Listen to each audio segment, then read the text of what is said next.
Shalom Jemaat GB Petra Cilegon yang terkasih, apa kabar? Semoga semua dalam keadaan sehat dan diberkati Tuhan. Saya ingin umumkan kepada saudara sehubungan pada saat ini masih dalam kondisi pandemik COVID-19, maka ibadah Natal kita tahun ini akan diselenggarakan dalam bentuk online. Saya percaya hal ini tidak akan mengurangi kesungguhan dan makna Natal yang kita rayakan. Yaitu akan diadakan pada tanggal 20 Desember pukul 18.00 WIB atau jam 6 sore di channel YouTube GBI Petra. Nah, khusus untuk ibadah Natal ini jam tayangnya hanya 24 jam saja. Jadi pada tanggal 21 Desember saudara sudah tidak bisa menyaksikannya lagi. Maka kami harap saudara dapat mengikuti ibadah Natal online tersebut pada jam yang telah ditentukan. Nah, ada berita yang menarik. Kita juga akan mengadakan kompetisi video ibadah Natal khusus untuk jemaat GBI Petra Cilegon. Jadi kami akan meminta Bapak Ibu Saudara untuk membuat video singkat minimal 1 menit. Yaitu merekam kegiatan Bapak Ibu Saudara pada saat mengikuti ibadah Natal tersebut. Kami akan menilai kreativitas saudara, misalnya dekorasinya, pakaiannya, dan juga sikap saudara dalam beribadah. Nanti juri akan memilih video yang terbaik untuk memperebutkan beberapa hadiah yang menarik. Yang pertama ada 1 gram logam mulia. Yang kedua ada 1 kompor gas portable. Yang ketiga ada 2 rice cooker. Dan terakhir ada 1 buah kipas angin. Video tersebut dapat saudara kirimkan dengan cara dan syarat berikut ini.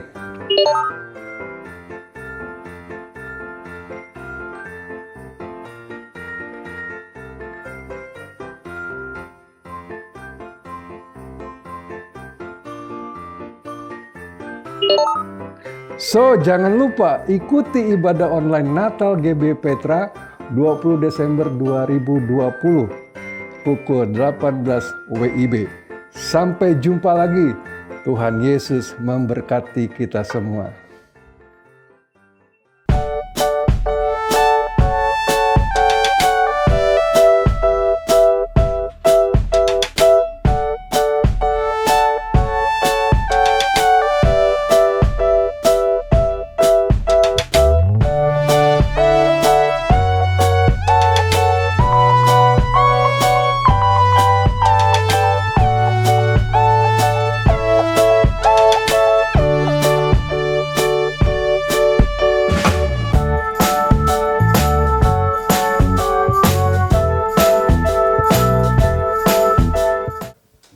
Shalom Bapak Ibu Saudara kasih dalam Tuhan. Shalom. Puji Tuhan, pada saat kesempatan hari ini kita berdatang kepada Tuhan. Kita membawa semua pujian yang terbaik buat Tuhan. Kita bawa ucapan syukur kita kepada Dia. Karena kita percaya Dia Raja, di atas segala raja yang layak disembah. Mari kita tundukkan kepala kita. Kita bawa hati kita. Kita bawa ucapan syukur kita yang terbaik buat Dia.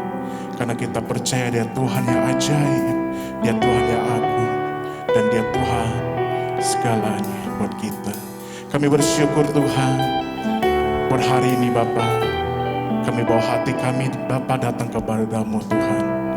Membawa seluruh persembahan yang terbaik buat Engkau. Dan kami percaya Bapa Engkau layak ditinggikan, Engkau layak disembah, dan Engkau layak diagungkan Bapa. Kiranya Bapa hari ini pujian kami berkenan di hadapan-Mu. Ini kerinduan kami Bapa, di dalam nama Tuhan Yesus yang siap memuji Tuhan sama-sama, dan saya katakan amin. Haleluya.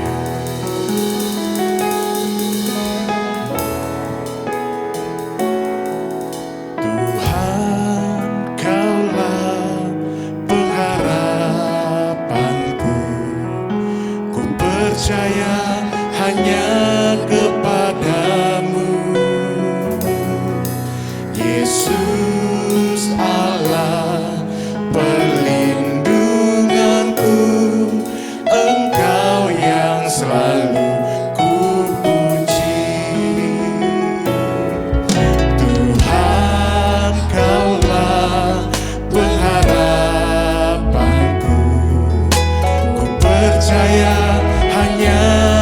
kepadamu, Yesus Allah perlindunganku, Engkau yang selalu ku puji. Mulutku penuh dengan pujian kepadamu, ya Yesus Tuhan. Sepanjang hari ku beri penghormatan kepadamu, ya Allahku. Bila ini menjadi ucapan syukur kita, kita katakan dari Tuhan, Kaulah pengharapanku. Ku percaya hanya kepadamu, Yesus Allah perlindunganku, Engkau yang selalu ku puji. Mulutku penuh dengan pujian kepadamu, ya Yesus Tuhan.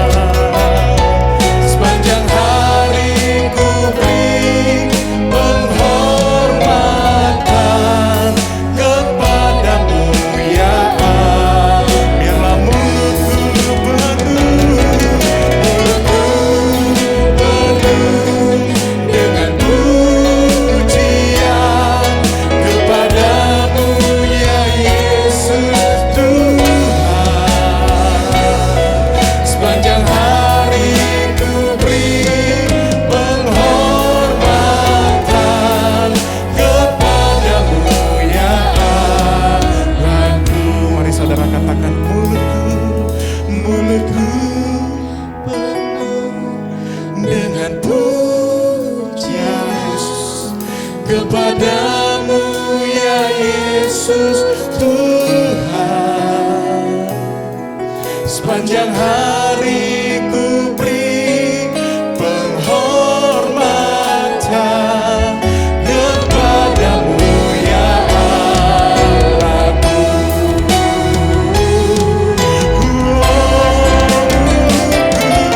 Mulutku penuh dengan pujian kepadamu, ya Yesus Tuhan.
selamanya ku kasihi Engkau Tuhan.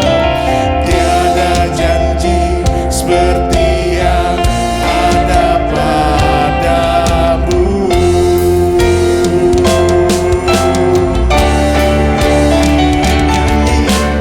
Nyanyi dan bersoraklah bagi Dia, pujian hormat kuasa bagi Raja. Gunung tunduk, laut bergelora, mendengar namamu. Ku bersuka atas perbuatanmu, selamanya ku kasihi Engkau Tuhan.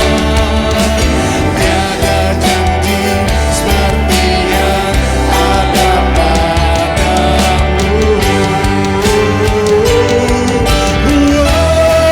Nyanyikan, nyanyi dan bersoraklah bagi Dia, yes. Pujian hormat kuasa bagi Raja. Gunung tunduk, laut bergelora, mendengar namamu. Ku bersuka atas perbuatanmu, selamanya ku kasihi Engkau Tuhan. Tiada janji seperti yang ada pada, tiada janji seperti yang ada pada, tiada janji seperti yang ada padamu.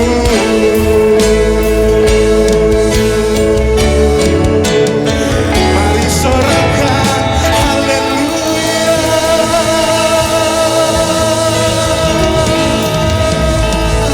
Inilah pujian kami kepadamu Tuhan.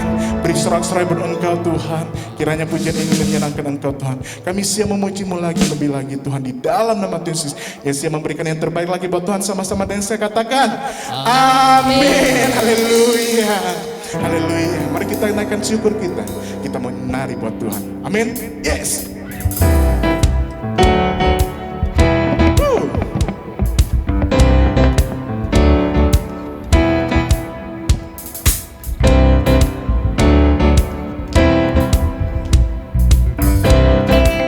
Mari sama-sama katakan kasih.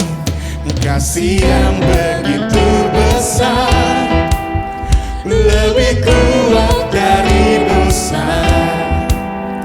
Kasih yang menemukanku, yes. Selamatkan dan pulihkanku. Ku naikkan syukurku.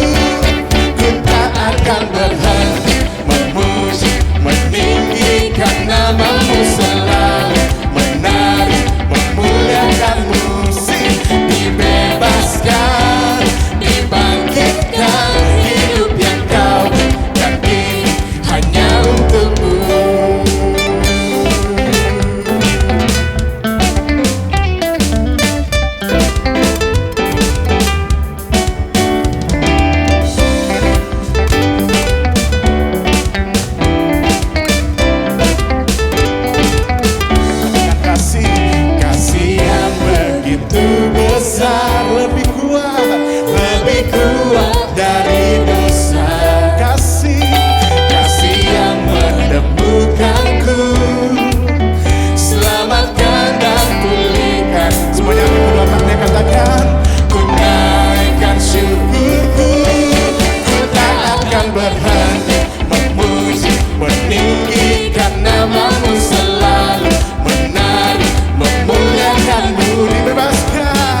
menari memuliakan-Mu.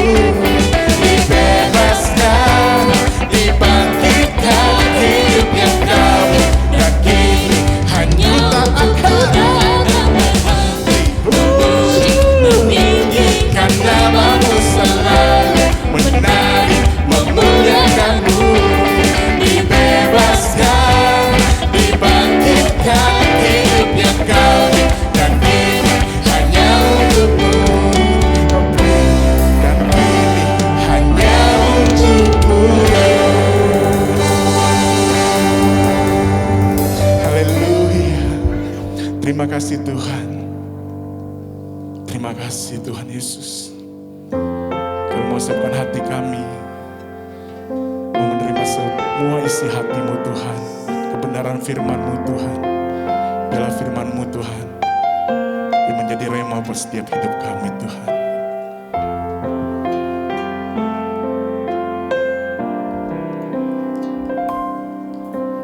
Apapun yang terjadi dalam hidupku ini, tak pernah ku ragukan kasih-Mu Tuhan. Lewat gunung yang tinggi, dalam lembah yang curam, tak pernah ku ragukan janji-Mu Tuhan. Kau berfirman dan sembuhkanku, Kau bersabda dan selamatkanku. Tiada yang mustahil bagi-Mu, Yesus, ku percaya padamu.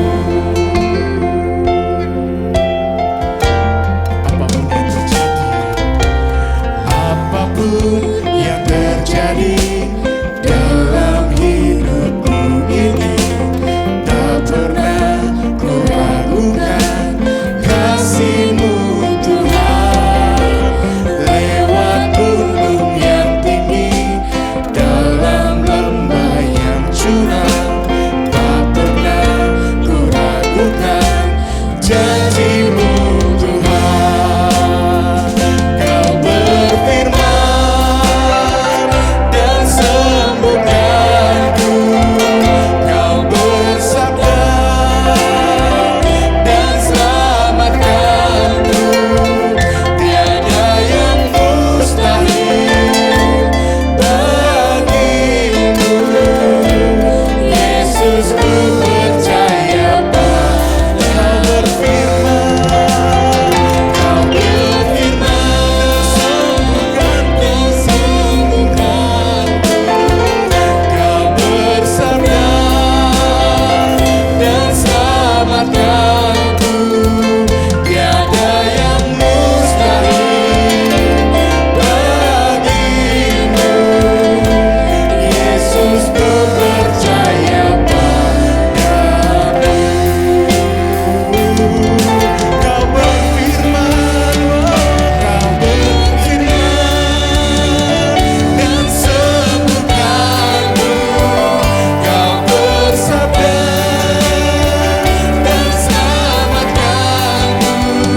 Tiada yang mustahil bagi-Mu, Yesus, ku percaya padamu. Lebih lagi saudaraku, katakan Kau berfirman dengan iman. Kau berfirman dan sembuhkanku.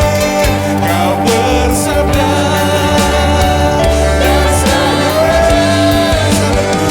Tiada yang mustahil bagi-Mu, Yesus, ku percaya padamu. Yesus, ku percaya padamu. Yesus, ku percaya padamu.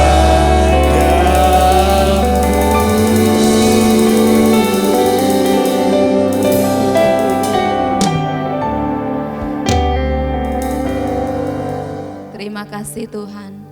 Puji syukur kami hanya naikkan kepada Engkau. Terima kasih juga berhari ini ibadah online. Kami percaya Engkau beri kami kekuatan, penyertaan-Mu selalu sempurna atas setiap pribadi kami Tuhan. Terima kasih Tuhan, saat ini Tuhan kami membawa bangsa kami Indonesia dalam tangan-Mu. Kami percaya Tuhan Kau menuntun bangsa ini setiap hari demi hari lebih baik lagi Tuhan. Kami serahkan juga setiap pemimpin kami yang ada di bangsa ini Tuhan. Kami percaya kekuatan dari Engkau melampaui segala akar pikiran hati mereka Tuhan. Kau memampukan mereka Tuhan untuk memimpin bangsa ini lebih baik lagi Tuhan.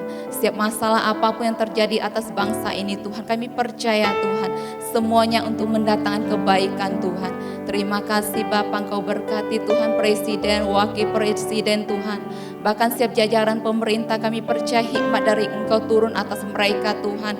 Kau yang memampukan mereka di dalam situasi apapun Tuhan. Pandemi yang ada di bangsa ini Tuhan. Kami percaya Tuhan bahwa mujizat-Mu masih ada di atas ini Bapa bangsa ini Tuhan. Kau berkati juga Bapa setiap para dokter Tuhan, tim medis Tuhan. Kekuatan dari Engkau Tuhan melimpah atas hidup mereka Tuhan. Kami percaya Tuhan Kau menyertai hidup mereka, keluarga mereka tutup bungkus oleh kuasa darah-Mu Tuhan.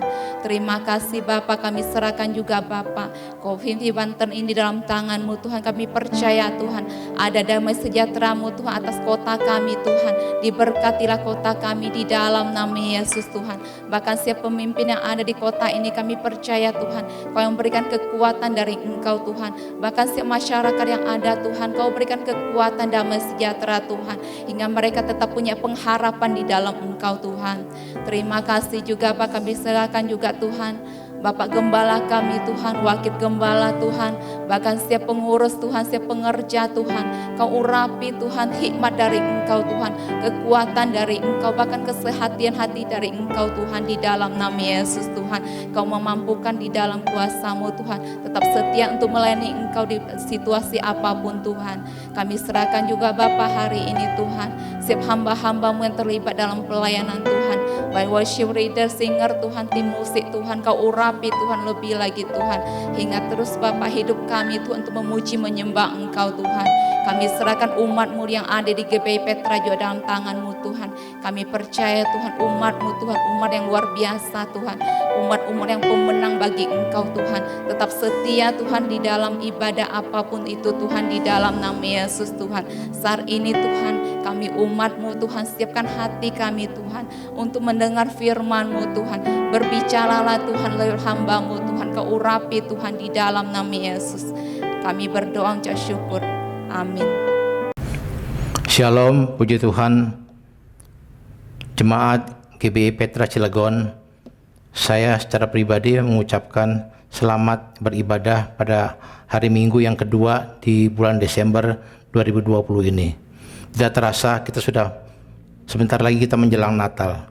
Dan pada hari ini secara spesial ya, di tengah-tengah pandemi yang ada, ya kita tetap bersyukur kalau kita masih bisa beribadah walaupun secara online.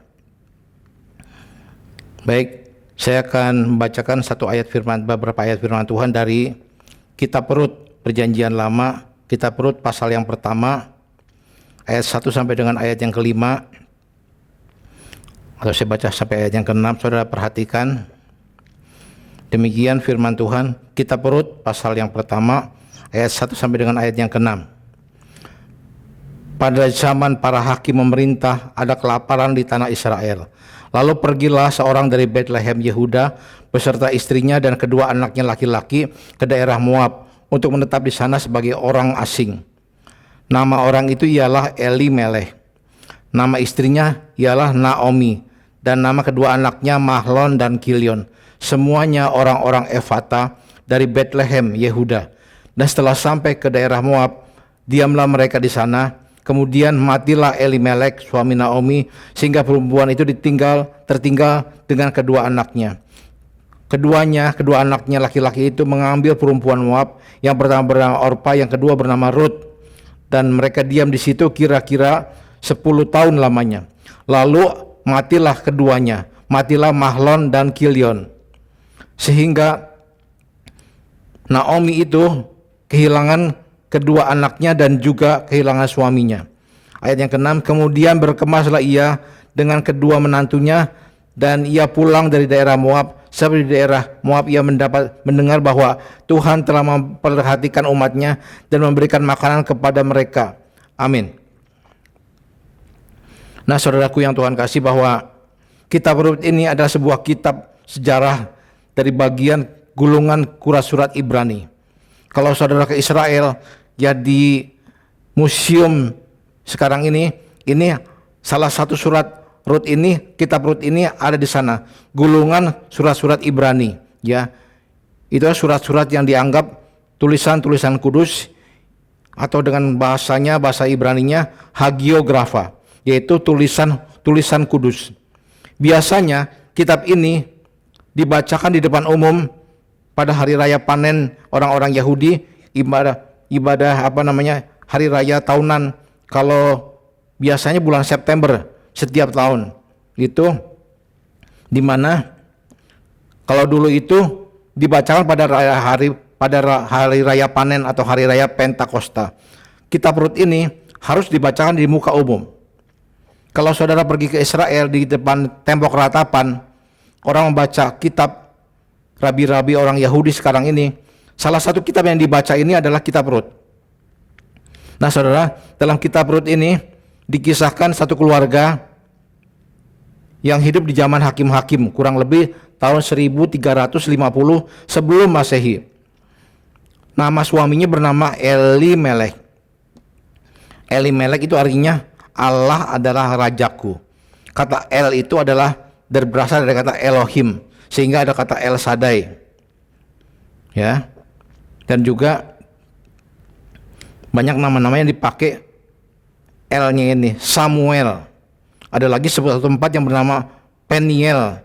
Peniel itu artinya wajah Allah. Dan kalau dalam L itu dalam bahasa Arab itu diganti menjadi Al-Asyar, Al-Quran, Al-Madiyah, dan seterusnya. Nah saudaraku, nama istrinya bernama Naomi. Naomi artinya terpuji, atau si cantik yang terpuji. Dia punya dua anak laki-laki. Anak yang pertama bernama Mahlon. Mahlon itu artinya suka memuji Tuhan. Anak yang kedua bernama Kilion. Kilion itu artinya diberkati dengan berkelimpahan. Nah saudara, kalau ini nama-nama orang Yahudi semua punya arti, ya. Nama-nama orang Tionghoa semua itu juga punya arti. Seperti Kim Chuan. Kim itu emas, Chuan itu untung. Untungnya seperti emas. Nah saudaraku, mereka ini orang-orang yang diberkati Tuhan, ya. Elimelek dan Naomi dan kedua anaknya tinggal di kota Bethlehem. Sekarang ada di bawah otoritas Palestina. Pada satu hari, pada tahun itu, terjadilah kelaparan, kekeringan yang sangat dahsyat terjadi di Bethlehem. Sehingga sulit mendapatkan makanan, sulit mendapatkan gandum. Akhirnya mereka mengambil keputusan untuk pindah, untuk eksodus ke daerah Moab. Moab itu sekarang itu ada di wilayah Yordania. Kalau saudara ke Yordania, ya, itu ada beberapa tempat di Petra, ya. Tujuan kita terakhir di Nebo, Bukit Nebo, di mana disitulah Musa meninggal. Terakhir ketika Musa diberitahu, itu loh tanah perjanjian. Tetapi Musa tidak sampai ke sana, tapi digantikan oleh Yosua yang memimpin bangsa Israel untuk masuk ke tanah Kanaan. Nah, dari Bukit Nebo sampai ke perbatasan kota Aman, itulah wilayah Moab. Sampai sekarang itu wilayahnya kabupatennya Moab sampai sekarang ini, sampai hari ini. Nah, saudaraku yang Tuhan kasih, bahwa akhirnya mereka pindah ke sana karena mereka mendengar di Moab banyak makanan, subur, banyak gandum. Tadi kita baca bahwa ketika mereka sampai di sana, mungkin mereka kontrak rumah. Tidak berapa lama kemudian Elimelek meninggal di Moab. Kedua anaknya mengambil istri, wanita Moab. Mahlon mengambil Rut dan Kilion mengambil Orpa. Tadi kita baca bahwa pada tahun yang ke-11, jadi 10 tahun mereka tinggal di sana. Tahun yang ke-11 mereka mendengar, ya, bahwa di Bethlehem sekarang sudah banyak gandum. tidak lagi kekeringan. Dan akhirnya Naomi menjadi seorang janda, tidak punya suami, dan kedua anaknya juga meninggal. Jadi tinggallah di rumah itu 3 janda, yaitu Naomi, Ruth, dan Orpa. Tahun yang ke-11, akhirnya Naomi mengambil keputusan untuk kembali pulang ke Bethlehem. Dan dia berangkat dengan kedua menantunya. Kalau saudara nanti baca di dalam ayat pasal 1, pasal 2, hanya 4 pasal kitab Rut ini, saudara. Tetapi ini sebuah kisah yang baik, sebuah kisah sejarah Israel. Nah, saudaraku yang Tuhan kasih, bahwa ketika mereka mau berangkat, Naomi panggil kedua menantunya. Dia bilang, aku sudah tidak punya suami, aku sudah tidak punya anak, aku tidak punya harta, aku sudah miskin. Ya, kamu masih muda. Walaupun kau kehilangan suami, kau masih bisa bersuami lagi. Mungkin dengan orang-orang Moab di sini. Aku akan pulang sendiri. Silakan kau tinggal aja di sini. Di sini ada orang tuamu, di sini ada familimu. Tetapi Orpa akhirnya berkata bahwa dia peluk Naomi. Dia berkata, ibu, selamat jalan sampai ketemu lagi. Tetapi Ruth, ya, dia peluk mertuanya, dia berkata, ibu, aku tidak mau pulang ke rumah orang tuaku. Aku akan ikut ibu Naomi pulang ke Bethlehem. Sampai diberikan penjelasan kepada Naomi, kepada Ruth oleh Naomi. Ruth, tidak mungkin aku ini bisa bersuami lagi. Tidak mungkin seandainya aku punya anak, nggak mungkin kamu jadi menantuku. Tetapi Ruth tetap berkeras mau ikut Naomi pulang ke Bethlehem. Dan dia berkata, ibu, di mana engkau ada, aku di situ aku ada. Di mana engkau mati, di situ juga aku dikuburkan. Hanya maut yang bisa menceraikan kita berdua. Luar biasa komitmen daripada Ruth ini, saudara. Akhirnya berangkatlah mereka.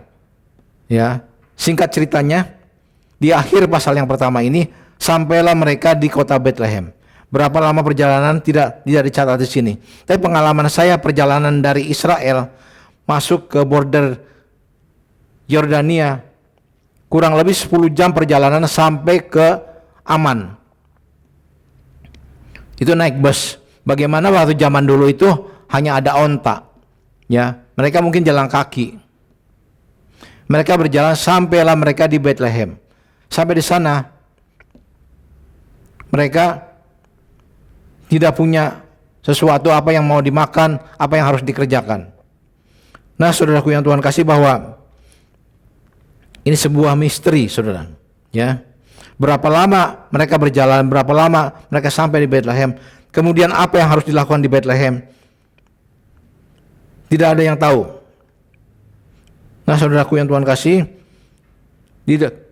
saya akan kembali membaca ayat pasal yang kedua, ayat 2 dan ayat yang ketiga. Saudara perhatikan pasal 2 ayat 2 dan 3. Maka Ruth, perempuan Moab itu berkata kepada Naomi mertuanya, biarkanlah aku pergi ke ladang memungut jelai dan bulir-bulir jelai di belakang orang yang murah hati kepadaku. Dan sahut Naomi, pergilah anakku. Ayat yang ketiga, pergilah ia, lalu sampai di ladang dan memungut jelai di belakang penyabit-penyabit. Kebetulan ia berada di tanah milik Boas yang berasal dari kaum Elimelek. Nah, saudara perhatikan bahwa bagaimana perjalanan mereka penuh dengan misteri. Ya, mereka tidak tahu apa yang akan terjadi. Mereka mau tinggal di mana, mereka mau makan apa, mau kerja apa. Saudaraku, ini sebuah misteri. Hidup ini memang sebuah misteri, saudara. Hidup ini sebuah misteri. Kita tidak tahu apa yang akan terjadi ke depan. Kita tidak tahu bahwa tahun 2020 ini ada pandemi COVID-19. Siapa yang tahu? Nggak ada yang tahu, saudara. Saudaraku, ketika tahun 2019 akhir, beberapa jemaat saya, beberapa pengerja bilang begini, Om, tahun depan tema kita apa ya? Saya bilang, iya, nanti saya kasih tahu. Saya berdoa, saya tanya. Akhirnya saya dapat dari Yeremia 17 ayat yang ke-7. Diberkatilah orang yang mengandalkan Tuhan, yang menaruh harapannya pada Tuhan. Itu tema saya di GBI Geraha Raya pada tahun 2020 ini. Saudara, ternyata tema itu membawa dampak dalam masa pandemi seperti ini. Kita tidak bisa mengandalkan siapa-siapa. Kita tidak bisa mengandalkan kekayaan kita. Kita tidak bisa mengandalkan ke dokter kita, rumah sakit, profesor dokter, tidak bisa kita andalkan. Kita hanya bisa mengandalkan Tuhan. Nah, saudaraku yang Tuhan kasih, bahwa hidup ini sebuah misteri, ya. Nggak ada yang tahu apa yang akan terjadi ke depan. Ada sebuah pepatah berkata begini,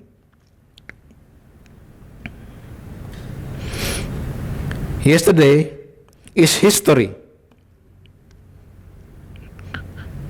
Yesterday is history. Tomorrow is mystery. Today is grace.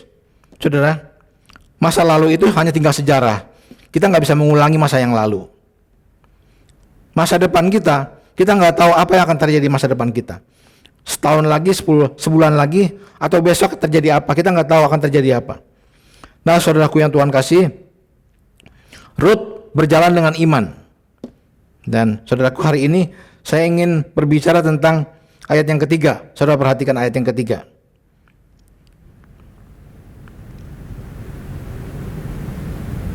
Ayat yang ketiga dari pasal yang kedua. Maka Rut, pergilah Rut, lalu sampai di ladang dan memungut jelai di belakang penyabit-penyabit.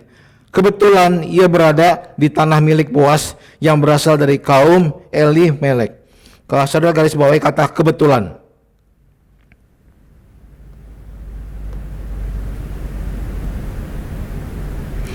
Saudaraku, seringkali kita mengalami dalam hidup ini banyak yang seperti seakan-akan kebetulan. Kebetulan terjadi, kebetulan ketemu, kebetulan. Tetapi saya mau berkata kepada saudara semua bahwa dalam hidup ini tidak ada yang kebetulan. Anak-anak Tuhan hidupnya ini semua diatur oleh Tuhan. Tidak ada hidup yang kebetulan. Nah, saudaraku, hari ini saya ingin kita sama-sama belajar ada beberapa hal yang perlu kita pahami di balik sebuah peristiwa yang seolah-olah kebetulan, padahal bukan kebetulan. Itu tema khotbah saya hari ini, bukan kebetulan. Mengapa bukan kebetulan? Ada beberapa hal. Yang pertama, karena Tuhanlah yang menetapkan langkah-langkah orang yang hidupnya berkenan kepadanya. Dari kitab Mazmur pasal 37 ayat 23. Kitab Mazmur pasal 37 ayat 23. Ya. Saudara, langkah-langkah kita ke depan yang saya bilang tadi adalah sebuah misteri. Apa yang akan terjadi? Kita nggak tahu. Semua masih gelap. Apa yang akan terjadi tahun 2021? Kita juga nggak tahu. Apakah COVID-19 akan selesai? Kita juga nggak tahu. Apakah sekolah sudah mulai dibuka? Kita juga nggak tahu. Apakah semua gereja bisa kembali ibadah seperti tahun-tahun yang lalu? Tidak ada yang tahu, saudara.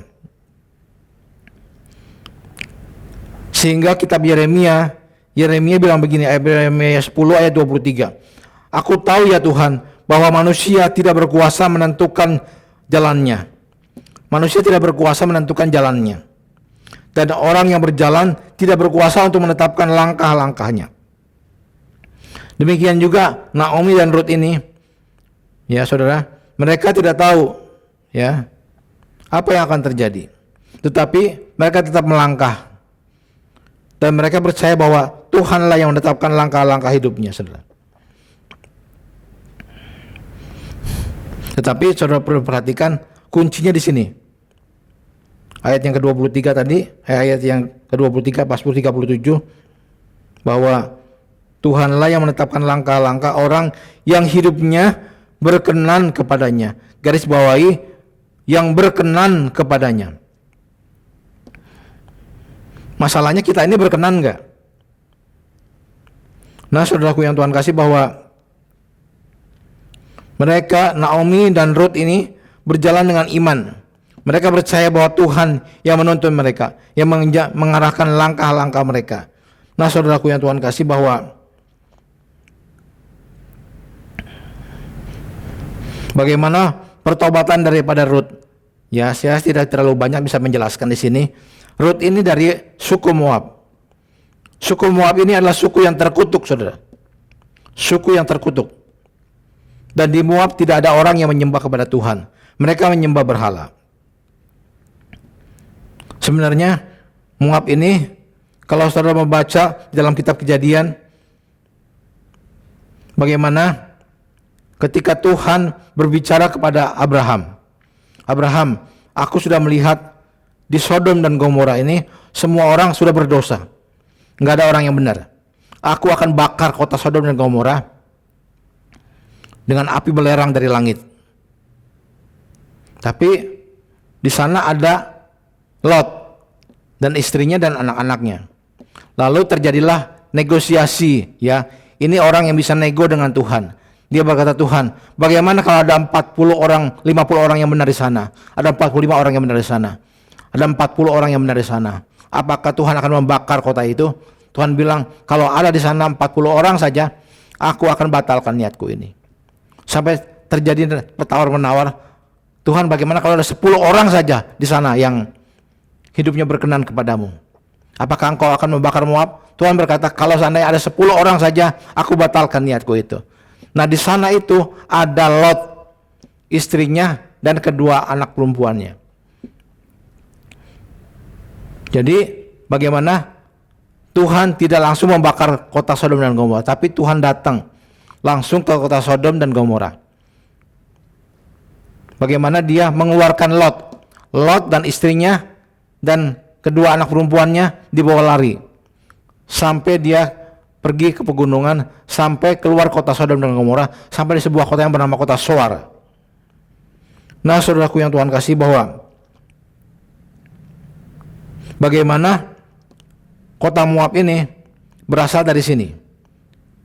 Satu malam, bagaimana anak perempuan ini berdua berundingan. Dia berkata begini, sekarang keluarga kita sudah habis semua. Papa nggak punya anak laki-laki. Seandainya Papa punya anak laki-laki, masih ada keturunan Lot ke depan. Tetapi karena tidak ada keturunan laki-laki, bagaimana kalau kita tidur dengan Papa? Lalu mereka kasih anggur. Papanya dibikin mabuk. Yang pertama kakaknya itu tidur dengan bapaknya sendiri. Besoknya adiknya tidur dengan bapaknya. Akhirnya kedua-duanya ini hamil dan melahirkan anak. Anak yang pertama bernama Moab, anak yang kedua bernama Amon. Inilah asal muasal Bani Moab dan Bani Amon. Kedua suku yang terkutuk sampai hari ini. Nah, saudaraku yang Tuhan kasih, bagaimana Rut berasal dari Moab. Tetapi bagaimana ketika Mahlon, anaknya daripada Elimelek, anaknya Naomi ini, kenalan dengan Rut, mungkin dia berkata begini, ya, Rut, aku mau menikah dengan engkau, tetapi engkau harus percaya kepada Tuhan. Kita diberkati di gereja. Lalu saya nggak tahu apakah terpaksa, apakah karena sungguh-sungguh, Rut akhirnya mengikut Tuhan. Tetapi yang saya lihat di sini, yang saya pelajari di sini, bagaimana Rut sungguh-sungguh dia percaya kepada Tuhan. Dia berkata begini, bahwa Allahmu itu Allahku, ya, bangsamu itu bangsaku. Bagaimana dia sudah meninggalkan hidupnya yang lama. Bagaimana pertobatan Rut ini luar biasa, saudara. Dia sebagai penyembah berhala, dia sekarang tidak lagi menyembah berhala. Dia meninggalkan semuanya, dia menyembah kepada Tuhan. Dia tinggalkan orang tuanya, dia tinggalkan rumahnya, keluarganya, dia tinggalkan tradisinya. Saudaraku yang Tuhan kasih, bagaimana orang yang berkenan kepada Tuhan, dia berubah hidupnya menjadi hidup yang baru. Seperti dalam kitab 2 Korintus pasal 5 ayat 17 berkata bahwa, jadi siapa yang ada dalam Kristus, ia adalah ciptaan yang baru. Yang lama sudah berlalu, yang baru sudah datang. Nah, saudaraku, sungguhnya yang baru itu sudah datang. Rut meninggalkan semuanya. Dia sadar dia akan kehilangan orang tuanya, kehilangan tradisinya, kehilangan saudaranya. Tetapi dia mendapatkan sesuatu yang baru. Hidup bersama dengan Tuhan, bersama-sama dengan Naomi. Nah, saudaraku, hari-hari ini, ya, bagaimana ada sebuah istilah new normal. Ya, new normal ini artinya kehidupan yang baru. Bagaimana kita harus pakai masker, harus cuci tangan, harus jaga jarak, harus menghindari kerumunan. Ini kebiasaan baru. Kita meninggalkan yang lama. Bagaimana kehidupan Rut ini meninggalkan yang lama, kebiasaan menyembah berhala, sekarang dia menyembah Tuhan, memuji Tuhan, dia berdoa kepada Tuhan. Sehingga akhirnya Rut sungguh-sungguh mengenal Tuhan. Ya. Bagaimana kita mengenal Tuhan? Pertanyaannya, apakah Tuhan kenal kita?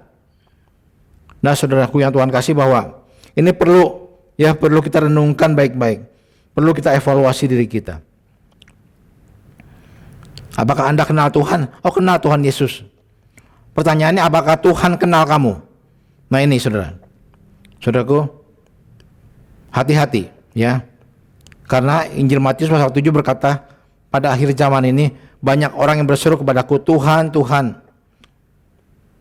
Tetapi Tuhan berkata, aku tidak pernah mengenal kamu.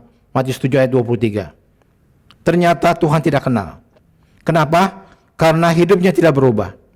Hidup yang lama tidak berubah, KTP-nya saja yang berubah menjadi KTP Kristen. Tapi hidupnya, tingkah lakunya, perbuatannya tidak pernah berubah. Nah, saudaraku yang Tuhan kasih, bagaimana Rut dia berubah?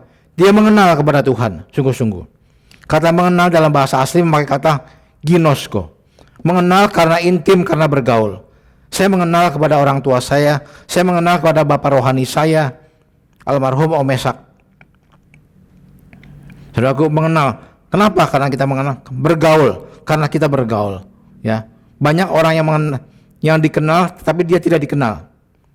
Satu hari saya makan di Anggrek Mall. Setelah selesai makan, ternyata makanan saya itu sudah dibayar orang. Saya berkata, siapa yang bayar, Pak? Di kasir itu. Kasir itu berkata, itu Pak yang duduk sana. Saya lihat ke sana, ternyata saya nggak kenal dia. Lalu saya datang ke meja itu. Saya berkata, apakah Bapak yang sudah bayarin makanan saya? Dia betul-betul Pak Engki, mau tambah lagi enggak? Ternyata orang itu kenal saya. Saya tidak mengenal dia. Lalu dia berkata begini, saya Pak jemaatnya Nafiri Pak. Minggu lalu kan Bapak khotbah di sana. Dia kenal saya tidak kenal dia. Nah, saudaraku yang Tuhan kasih, bahaya sekali kalau kita mengenal Tuhan tapi Tuhan tidak mengenal kita. Kita kena pasal 7 ayat Matius pasal 7 ayat 23. Nyahlah engkau daripadaku. Aku tidak pernah mengenal engkau. Kenapa? Karena kita tidak pernah bergaul intim dengan Tuhan, tidak pernah berdoa, tidak pernah baca Alkitab. Saudaraku, bagaimana kita harus kembali kepada new normal, kebiasaan yang baru, 4M. Membaca firman Tuhan, merenungkan firman Tuhan, melakukan firman Tuhan, dan membagikan firman Tuhan, 4M. 4M kebiasaan baru di tengah-tengah pandemi seperti ini, memakai masker, mencuci tangan, menjaga jarak, menghindari kerumunan, 4M. Nah, saudaraku yang Tuhan kasih, jadi kebiasaan-kebiasaan yang lama itu dibuang. Ibu-ibu kebiasaan yang baru sekarang berdoa. Dulu kebiasaan yang lama pergi ke mall, cari diskon, cari bonus di mall. Ya, kalau ditanya suaminya, kamu kemana kemarin? Ke mall. Ngapain di mall? Doa keliling. Ada diskon, borong. Semua diborong. Bulan depan itu suami terheran-heran. Kenapa? Karena tagihan kredit cardnya melonjak. Nah, saudaraku, kebiasaan yang lama sekarang dibuang, ya. Tidak usah borong-borong di mall, ya. Sekarang kebiasaan baru kita tinggal online, kirim makanan, yang kita perlu barang kita beli online, ya, datang paket ke rumah. Kebiasaan baru, saya di rumah tuh dengarnya paket di depan pintu. Nah, saudaraku yang Tuhan kasih, bahwa yang pertama, bagaimana bahwa bukan kebetulan Rut Naomi ini diberkati Tuhan. Kenapa? Karena jawabannya adalah karena Tuhanlah yang menetapkan langkah-langkah orang yang percaya. Tuhanlah yang menetapkan langkah-langkah hidup orang yang percaya kepada Tuhan. Rut dan Naomi ini orang yang percaya kepada Tuhan. Nah, saudaraku, bagaimana pertobatan Rut yang menjadi pelajaran buat kita. Kita tinggalkan hidup yang lama, perbuatan yang lama, ya, kebiasaan-kebiasaan yang lama, kebiasaan nonton apa itu? Film drama Korea, drakor. Saudaraku, ya, yang biasa kepo-kepo, apa itu namanya?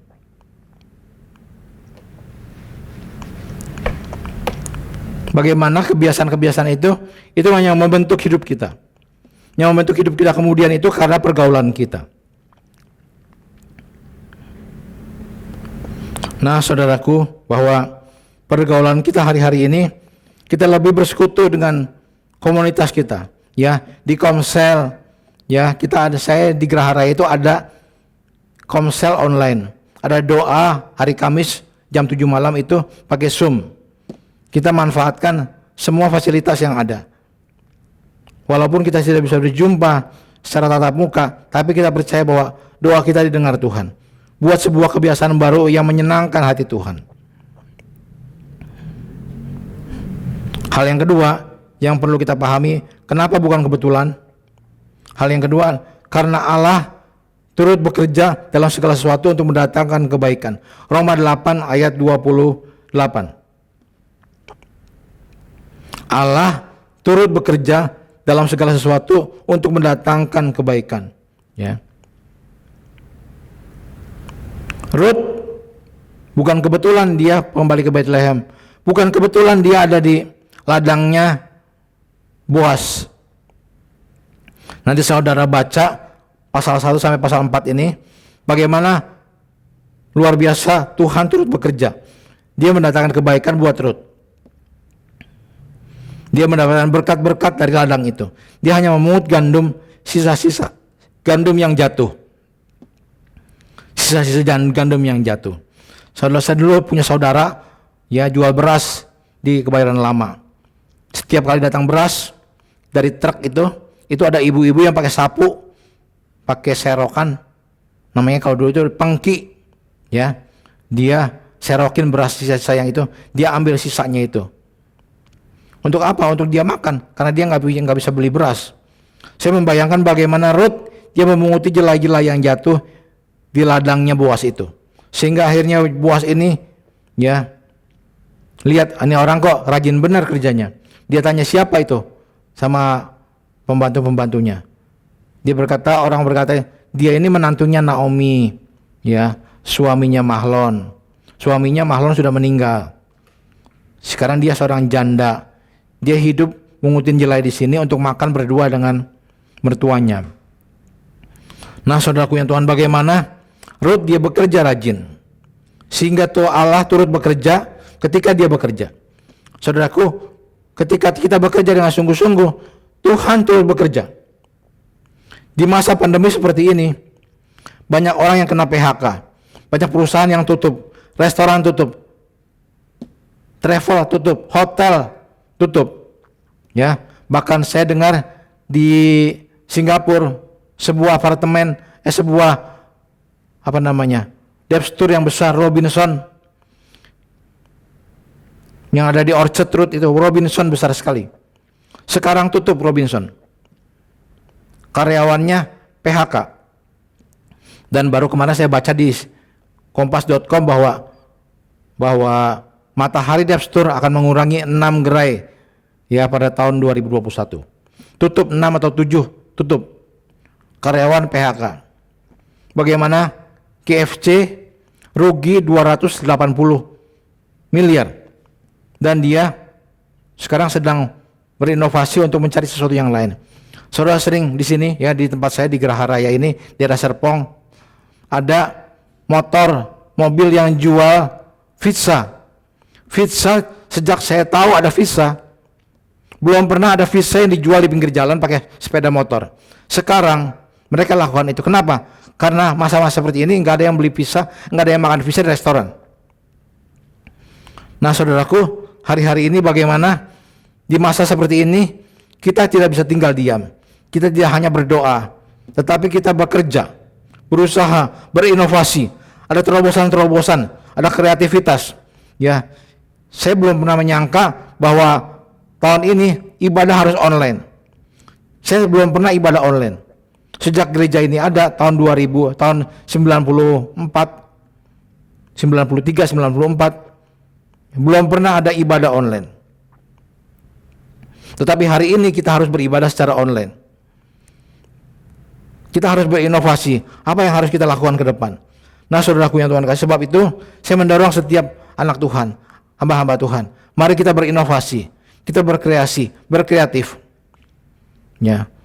Sekarang saya sedang mengembangkan ternak ikan lele. Ini di belakang gereja kita bikin ternak ikan lele, ternak ikan cupang. Nah, saudaraku yang Tuhan kasih, kalau Cilegon mau belajar, silahkan datang ke Geraha Raya. Ya, kita belajar sama-sama. Modalnya tidak seberapa, tapi bisa dikembangkan ke depan. Ya, ternak lele, ternak ikan cupang. Ya. Nah, saudaraku yang Tuhan kasih, bahwa hari-hari ini kita minta hikmat daripada Tuhan. Seperti Ruth, bagaimana dia punya hikmat, dia bekerja, akhirnya pemilik ladang itu kasih dia berkat, bahwa dia pesan sama pembantu-pembantunya, dia berkata bahwa sekarang kalau kamu panen itu gandum, ya lepaskan, tinggalkan di belakang Ruth tinggal ambilin saja. Nah, saudaraku, orang harus bekerja. Bagaimana hari-hari ini, ya, bukan kita tinggal diam karena kerja di rumah, kita tinggal di rumah, tinggal diam, tetapi kita harus bekerja dengan sungguh-sungguh. Karena firman Tuhan berkata, orang yang tidak mau bekerja, jangan makan. Kalau tidak salah itu ada di surat 1 Tesalonika. Orang yang malas jangan makan. Orang yang malas itu harus belajar kepada semut. Itu kata Amsal. Orang malas belajar sama semut. Lihat semut. Ya. Nah, saudaraku yang Tuhan kasih, bahwa hari-hari ini bukan kebetulan kalau terjadi hal yang seperti ini. Karena Tuhan mau supaya kita berkreasi, kita bekerja, kita berinovasi, mendatangkan sesuatu yang baik buat kemuliaan nama Tuhan. Ya. Yang ketiga, bagian yang terakhir, mengapa bukan kebetulan? Dalam hidup ini enggak kebetulan, Saudara. Bagian yang terakhir di dalam Pengkhotbah pasal 3 ayat yang ke-11 bagian A. Tuhan membuat segala sesuatu indah pada waktunya. Pada waktunya ini berbicara tentang prosesnya selesai, baru selesai. Ya. Kita ini sedang diproses, Saudara. Selama hidup ini, sampai hari ini, hidup saya diproses, terus dipekerjakan. Ya. Tetapi 1 Korintus 10 ayat 13 berkata, pencobaan-pencobaan yang kamu alami itu pencobaan-pencobaan yang biasa, yang tidak melebihi kekuatan manusia. Sebab Allah itu setia. Karena itu Ia tidak akan membiarkan kamu dicobai melampaui kekuatanmu. Pada waktu kamu dicobai, Tuhan akan memberikan kepadamu jalan keluar, sehingga kamu dapat menanggungnya. Nah, saudaraku yang Tuhan kasih, secara manusia seakan-akan tidak ada harapan lagi, tidak ada jalan keluar lagi. Tetapi ini adalah sebuah proses yang dikerjakan Tuhan kepada Naomi dan Ruth. Kalau dalam kitab Yeremia pasal yang ke-18 ayat 1 sampai 6, saudara nanti baca di rumah. Ya, masing-masing saudara saya baca. Ayat ini berkata begini. Masakan aku tidak dapat bertindak kepada kamu seperti tukang priuk, hai kaum Israel. Demikianlah firman Tuhan, sungguh seperti tanah liat di tangan tukang priuk, demikianlah kamu di tanganku, hai kaum Israel. Saudara, kita ini seperti tanah liat yang sedang dibentuk, dibanting, dibentuk, dibakar, dimasukkan ke dapur api. Kalau saudara pergi ke Jogja, ada satu desa namanya Kasongan. Itu buatnya keramik, tembikar. Saya pernah bawa anak saya waktu kecil ke sana. Diproses, dibanting, dijemur. Kurang bagus, dihancurin lagi. Setelah itu dibakar, 12 jam masuk ke dapur api. Kalau tanah itu boleh nangis, dia akan teriak. Sakit dibanting, nangis dia dibakar. Tetapi setelah dia keluar dari dapur api, dia diglasiur, ya dicat bagus, dipajang di toko, akhirnya dibeli orang dengan harga yang mahal. Sampai tanah liat itu dibawa ke Belanda. Tanah liat ini belum pernah berpikir dia akan naik pesawat terbang. Tetapi ketika dia setelah dibentuk selesai, dia bisa naik pesawat terbang sampai di Belanda. Nah, saudaraku yang Tuhan kasih, bahwa Naomi dan Ruth ini dibentuk Tuhan. Ketika waktunya sudah selesai, nanti saudara baca bagaimana pasal yang keempat, yang terakhir. Ya, Boas mengambil Ruth perempuan itu menjadi istrinya. Maka atas karunia Tuhan, perempuan itu mengandung dan melahirkan seorang anak laki-laki. Rut pasal yang keempat, ayat 13. Akhirnya, Rut diambil istri oleh Boas, menjadi istrinya Boas. Dia nggak perlu 1 liter gandum, dia nggak perlu 1 eva gandum lagi. Ya, karena kenapa? Karena seluruh ladang itu menjadi miliknya dia. Karena dia istrinya Boas, pemilik ladang itu. Ayat 14 berkata bahwa sebab itu perempuan itu berkata kepada Naomi, perempuan-perempuan orang sekampung itu berkata kepada Naomi, terpujilah Tuhan, itulah nama Naomi, yang telah menolong engkau pada hari ini. Dengan seorang penebus, termasyurlah nama anak itu di Israel. Ayat 15, dan dialah yang akan menyegarkan jiwamu, memelihara engkau pada waktu rambutmu telah putih. Sebab menantumu yang mengasihi engkau telah melahirkannya. Perempuan yang lebih berharga daripada 7 orang anak laki-laki. Dan Naomi mengambil anak itu serta meletakkan pada pangkuannya, dan Naomi lah yang menyusuinya, merawatnya, mengasuhnya. Pada Naomi dan tetangga-tetangganya berkata, pada Naomi telah lahir seorang anak laki-laki. Lalu mereka menamai dia Obed. Saudaraku, siapakah Obed itu? Obed itu adalah ayahnya dari Isai. Isai itu bapaknya Daud. Isai melahirkan Daud. Yusuf dan Maria itu adalah keturunan daripada Daud. Sehingga Yesus berkata bahwa aku adalah keturunan Daud. Kalau saudara membaca istilah silsilah dari Injil Matius pasal yang pertama, silsilah Yesus Kristus, disitulah tercatat nama Boas, disitu tercatat nama Rut sebagai nenek moyangnya daripada Yesus Kristus secara manusia.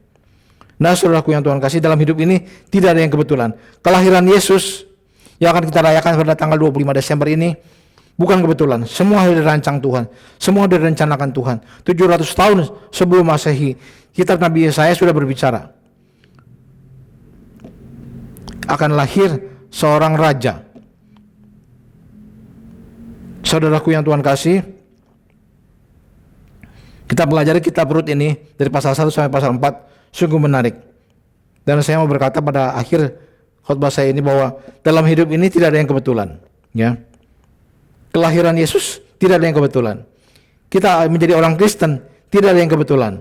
Kalau saudara di gereja ini bisa melayani di sini bukan kebetulan. Semua adalah rancangan Tuhan yang baik, rancangan Tuhan yang indah buat hidup kita.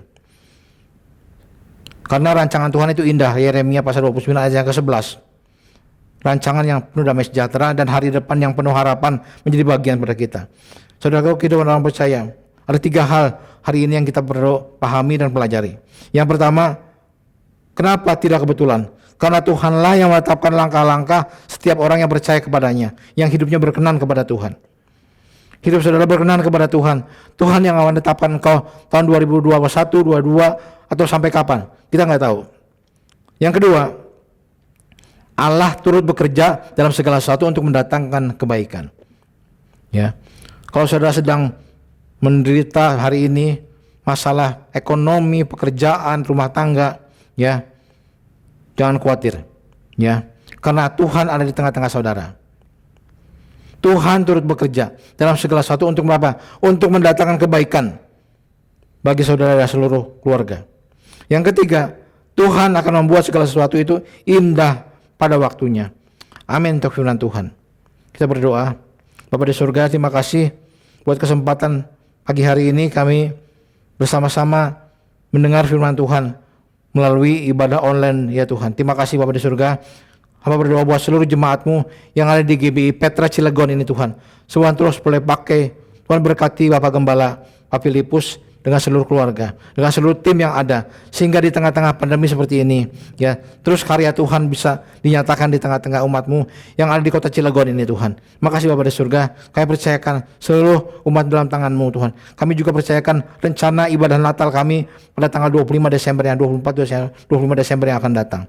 Kami percaya bahwa Tuhan yang bekerja, Tuhan yang akan menolong kami semuanya. Berkatilah firman-Mu ya Tuhan. Meteraikan firman-Mu dalam setiap hati kami.